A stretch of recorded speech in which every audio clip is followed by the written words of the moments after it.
Hi friend, ನಾನು ನಿಮ್ಮ ಪ್ರೀತಿಯ ಹೇಮ ಕನ್ನಡತಿ. ನನ್ನ ಯೂಟ್ಯೂಬ್ ಚಾನಲ್ಗೆ ಸ್ವಾಗತ.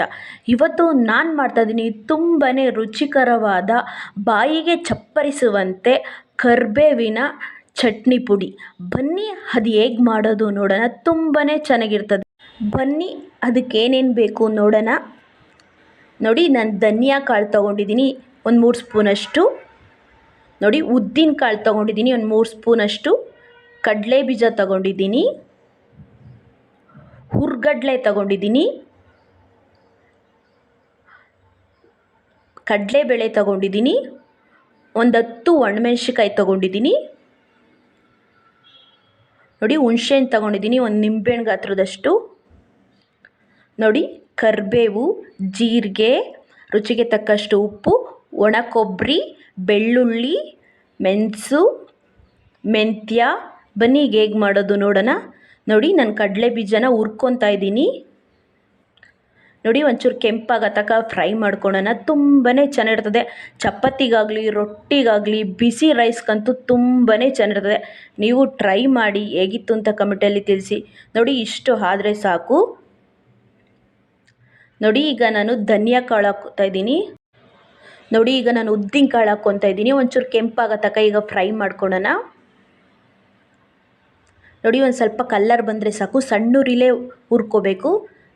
ನೋಡಿ, ಈಗ ಧನಿಯಾ ಕಾಳು ಹಾಕ್ಕೊತಾ ಇದ್ದೀನಿ ನಾನು. ಅದು ಕೆಂಪಾಗೋ ತನಕ ಫ್ರೈ ಮಾಡ್ಕೊಳ್ಳೋಣ.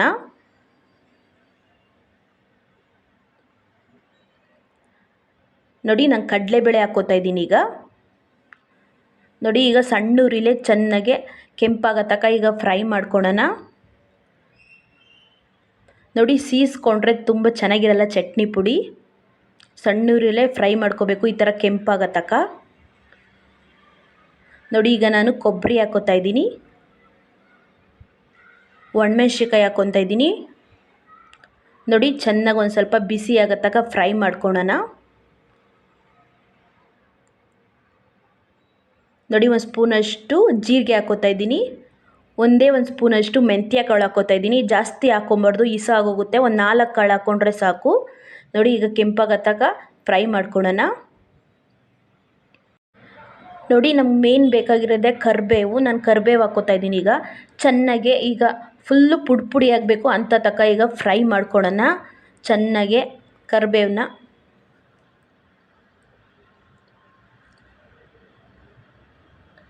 ನೋಡಿ, ಈ ಥರ ಆಗಬೇಕು, ಪುಡಿ ಆ ಥರ ಫ್ರೈ ಮಾಡ್ಕೊಳ್ಳೋಣ ಚೆನ್ನಾಗೆ ಕರಿಬೇವು.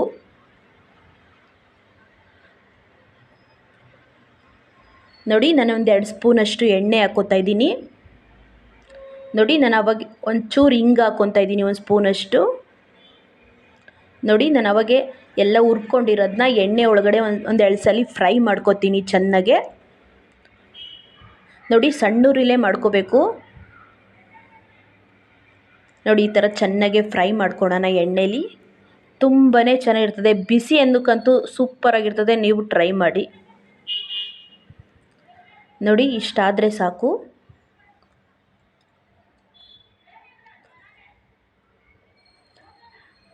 ನೋಡಿ, ಇಷ್ಟಾದರೆ ಸಾಕು. ಈಗ ಇದೊಂದು ಸ್ವಲ್ಪ ಹೊತ್ತು ಆರಕ್ಕೆ ಬಿಟ್ಬಿಡೋಣ.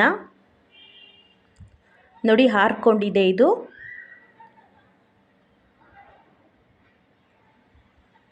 ನೋಡಿ, ತ್ಯಾವ ಇರ್ಬೋದು, ಇಲ್ಲಿ ಎಷ್ಟು ದಿನ ಬೇಕಾದರೂ ಮಡಿಕೋಬೋದು. ನೋಡಿ, ಈಗ ಮಿಕ್ಸಿಗೆ ಹಾಕ್ಕೊತಾ ಇದ್ದೀನಿ ನಾನು.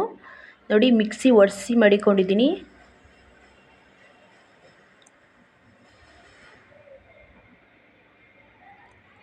ನೋಡಿ, ನಾನು ಕಡಲೆ ಹಾಕ್ಕೊತಾ ಇದ್ದೀನಿ, ಬೆಳ್ಳುಳ್ಳಿ ಹಾಕ್ಕೊತಾ ಇದ್ದೀನಿ, ಹುಣಸೆಹಣ್ಣು ಹಾಕ್ಕೊತಾ ಇದ್ದೀನಿ. ನೋಡಿ, ಈ ಥರ ಅರ್ಧ ಅರ್ಧ ಆಡಿಸ್ಕೊಂಬಂದಿದ್ದೀನಿ ನಾನು. ನೋಡಿ, ಈಗ ನುಣ್ಣುಪ್ಪು ಹಾಕ್ಕೊತಾ ಇದ್ದೀನಿ ನಾನು, ರುಚಿಗೆ ತಕ್ಕಷ್ಟು. ನೋಡಿ, 2 ಸ್ಪೂನ್ ಹಾಕ್ಕೊತಾ ಇದ್ದೀನಿ ನಾನು. ನೋಡಿ, 2 ಸ್ಪೂನ್ ಹಾಕಿದ್ಮೇಲೆ ಒಂದ್ಸಲಿ ಚೆನ್ನಾಗಿ ಮಿಕ್ಸ್ ಮಾಡೋಣ. ನೋಡಿ, ನುಣ್ಣಗೆ ರುಬ್ಕೊಂಬರೋಣ ಬನ್ನಿ. ನೋಡಿ, ಈ ಥರ ಆಗಿರಬೇಕು, ತರ್ತರಿಯಾಗಿ. ಚಪಾತಿಗಾಗಲಿ, ರೊಟ್ಟಿಗಾಗಲಿ ತುಂಬಾ ಚೆನ್ನಾಗಿರ್ತದೆ. ನೋಡಿ, ಈ ಥರ ತರ್ತರಿಗೆ ರುಬ್ಕೊಬೇಕು. ನೋಡಿ, ಎಷ್ಟು ಚೆನ್ನಾಗಾಗಿದೆ. ನಾನು ತೋರಿಸ್ತಾ ಇದ್ದೀನಿ ನಿಮಗೆ. ದಯವಿಟ್ಟು ಇಷ್ಟ ಆದಲ್ಲಿ ಲೈಕ್ ಮಾಡಿ, ಶೇರ್ ಮಾಡಿ, ಕಮೆಂಟ್ ಮಾಡಿ, ದಯವಿಟ್ಟು ಸಬ್ಸ್ಕ್ರೈಬ್ ಆಗಿ, ದಯವಿಟ್ಟು ಫುಲ್ಲು ವಿಡಿಯೋ ನೋಡಿ. ಇವತ್ತಿನ ವಿಡಿಯೋ ಇಲ್ಲೇ ಮುಗಿಸ್ತಾ ಇದ್ದೀನಿ. ಬಾಯ್ ಬಾಯ್. ಒಂದು ಲೈಕ್ ಕೊಡೋದಂತೂ ಮರಿಬೇಡಿ. ಇಷ್ಟ ಆದರೆ ಒಂದು